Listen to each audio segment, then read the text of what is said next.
Hello అందరికీ నమస్కారం. నేను మీ నాగమణి. ఈరోజు మీకు ఈ పశుగ్రాసంలో వాడే ఒక గడ్డిని మీకు చూపిస్తున్నాను. ఇప్పుడు వీడియోలో చూస్తున్నారు కదా మీరు, ఇది హమాటా గడ్డి అనమాట. ఇది పశుగ్రాసంగా వాడతారు. ఇది ఒక పప్పు జాతి మొక్క అనమాట. ఇది ఏమంటే ఆవులు, మేకలు ఇలా అన్ని రకాల పశువులకి కూడా ఇది మంచి పశుగ్రాసంగా ఉపయోగపడుతుంది. ఇది పశువుల పెంపకంలో కూడా ఇది ఎక్కువగా ఉపయోగిస్తారనమాట. ఇది అంతేకాకుండా పశువులకు కావలసిన పోషకాలని అందిస్తుంది అనమాట. పశువుల ఆరోగ్యంగా ఉంచే కూడా ఇది సహాయపడుతుంది.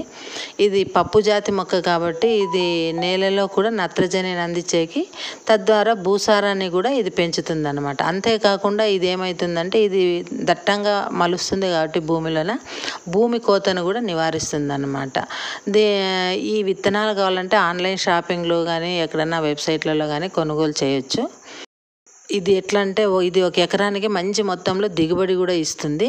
మీరు ఈ గడ్డిని పశువుల పెంపకానికి ఉపయోగించుకోవాలనుకుంటే స్థానిక వ్యవసాయ దుకాణాలలో కానీ లేదంటే ఆన్లైన్లో కానీ టమాటా గడ్డి విత్తనాలను కొనుగోలు చేయవచ్చు అన్నమాట. సో ఇది అండి ఈ టమాటా గడ్డి గురించి.